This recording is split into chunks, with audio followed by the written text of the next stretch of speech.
So as you know, King Charles III was recently coronated in an elaborate ceremony watched around the world by millions of people.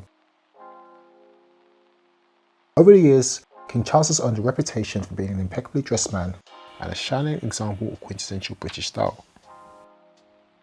While it is true that his wealth and privilege play a major role in achieving his polished look, one might argue that the King's great sense of style and reverence for sartorial matters has been passed down through generations and actually runs through his blood. In this video, I'll be ranking 10 male members of the British royal family, both past and present, discussing things such as their contributions to classic menswear, their signature styles, and the brands and companies they once patronised.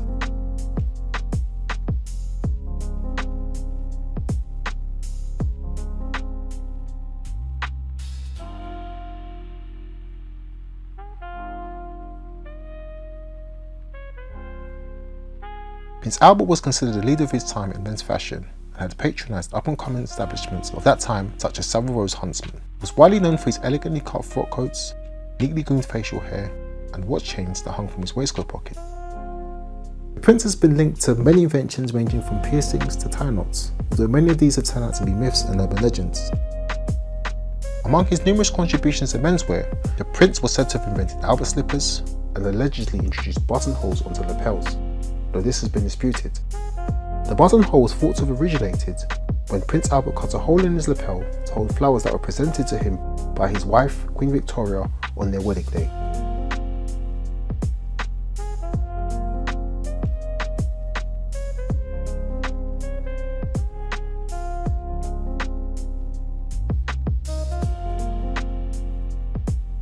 King Edward VII was once known as a playboy prince and had enjoyed dressing up as much as he enjoyed women and food.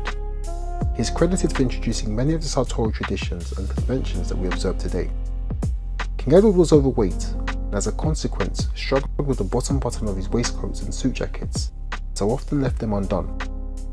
The king enjoyed countryside pursuits such as hunting, riding and shooting, and is said to have invented cuffs by turning up his trouser hems in order to avoid them from being covered in mud. He is said to have appropriated Glenplaid as his informal uniform, which later became known as the Principal's check. Glenplaid derives its name from the Glenarquhart region of Scotland. It was originally worn by the gameskeepers who worked on country estates. Upon acquiring these country estates, the king took a liking to these uniforms and requested that his very own outfits be made from this specific pattern. The king was a frequent visitor of the Savile Row tailor Henry Paul. He is said to have famously requested the creation of a tailless evening coat, which later became known as the dinner jacket. King Edward VII's contributions to classic menswear were many, but he will perhaps be best remembered for the trend of unbuttoning the bottom button of his suit jackets and waistcoats, a practice that is still in effect to this day.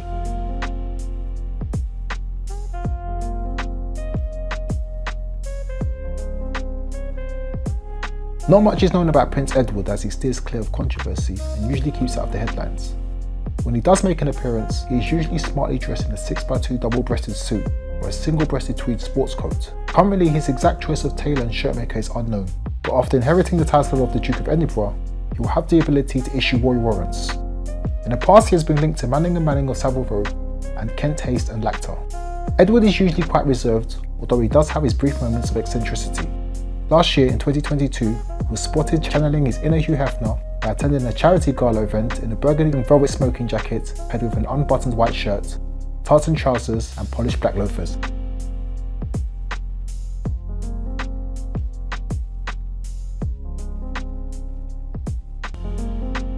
Standing at 6 foot 3 inches tall, Prince William is the tallest member of the British royal family and often wears slim-fitting clothing which complement his slender physique.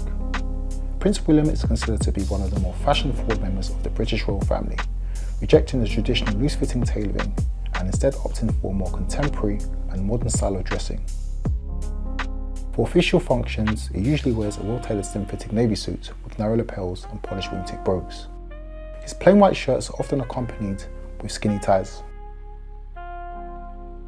When dressed for casual or informal events, he usually wears a sports coat, chinos and suede chukka boots, occasionally layering up with a crewneck jumper.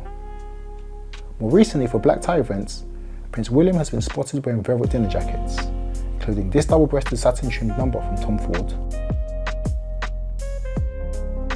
this peak lapel jacket made by Alexander McQueen, and this emerald green jacket made by Reese London, which he paired with a black roll neck sweater. Prince William's signature style is his slim-fitting suits and sports jackets.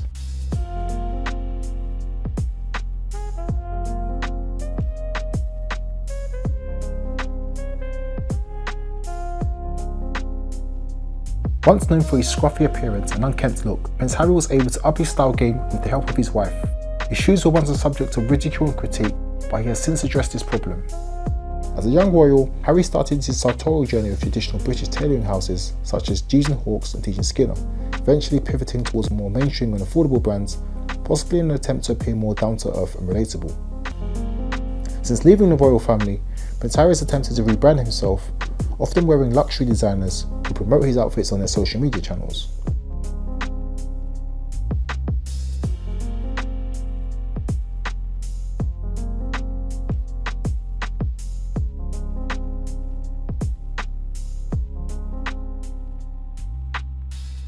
Prince Harry has been known for his ability to coordinate his outfits with his wife.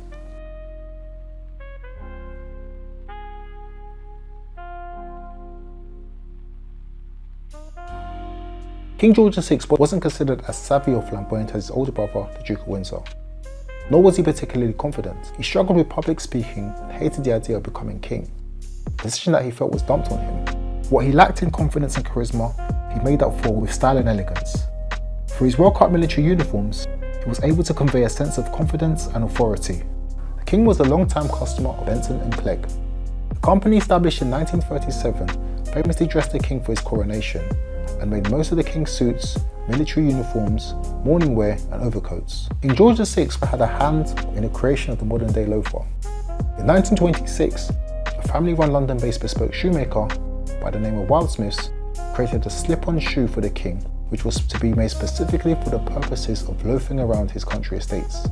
The slip-on shoe, originally marketed as the Model 582 or the Harrow, later became known as the loafer.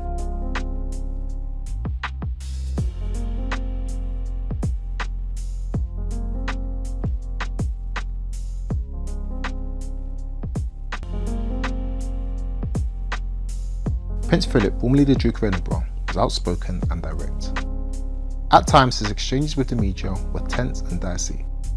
Despite his public outbursts and dry sense of humour, Prince Philip had a very conservative and measured approach to style. The prince occupied a weird space where he was expected to dress in a manner befitting of a monarch, though he was not to upstage his more famous and prominent wife. He epitomised the term understated elegance with his smart yet simple clothing choices that often went unnoticed when he stood next to his wife. He was particularly well dressed for formal situations such as ascots and took full advantage of the opportunities to wear a morning suit and a top hat. He was said to have owned 5 morning suits.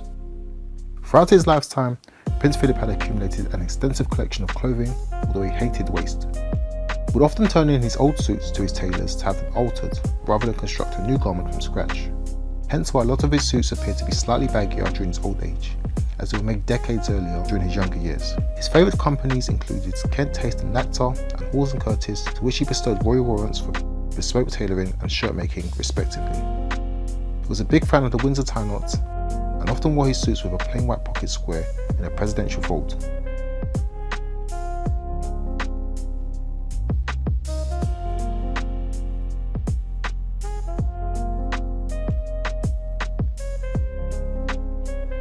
Prince Michael of Kent is probably the only member of the British royal family that can give King Charles a run for his money and rival the king when it comes to sartorial style. He is extremely well dressed and is well versed in classic style. Whether in morning attire, traditional country wear, or formal evening attire, the prince's outfits are always perfectly executed. His principal tailor is Davis & Sons of Savile Row, although he has been linked to the Italian tailoring house Rubinacci. His signature style includes large oversized tie knots, double-breasted suits with large peak lapels, and a pocket square in a single peak fold configuration.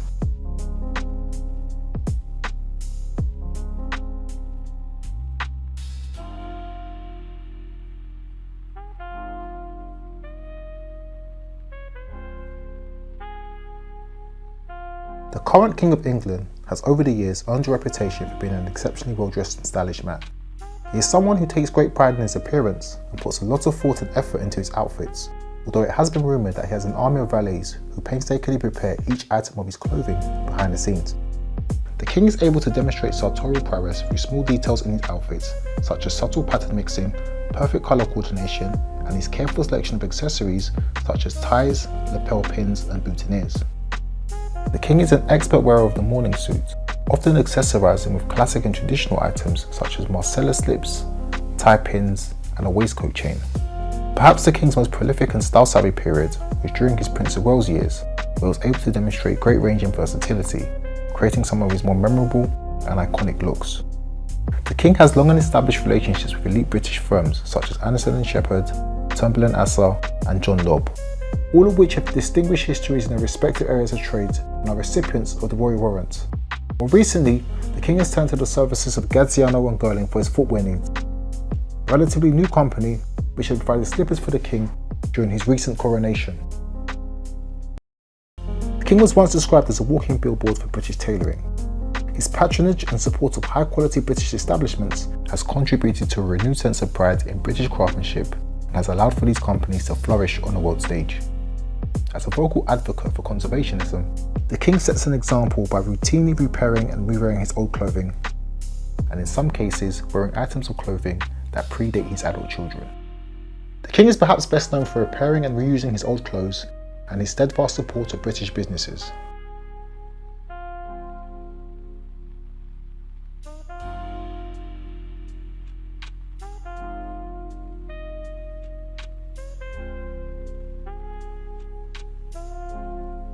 If you read through any well-known publication related to menswear and classic style, the chances are that you will probably come across a reference to the Duke of Windsor. The Duke of Windsor is widely celebrated as a style icon and a true master of classic menswear. His elegance and debonair appearance have been the subject of countless articles and discussions in numerous publications and journals worldwide. His confident, intentional, and unapologetic way of dressing ran contrary to the strict conservative norms and traditions of aristocrats of that time period, and had caught the eye of many royal spectators and sartorialists. The Duke often wore bold patterns, bright colours, wasn't afraid to mix patterns and textures.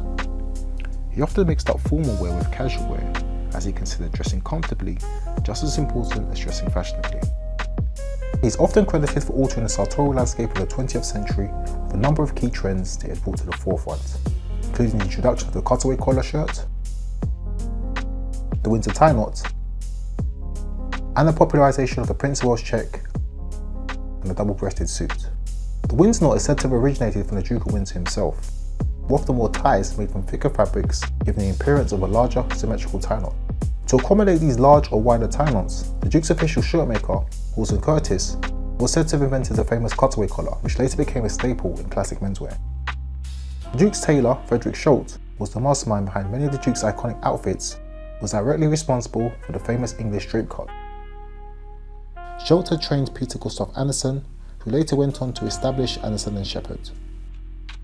The Duke of Windsor will forever be remembered as a trailblazer in men's fashion and an international style icon.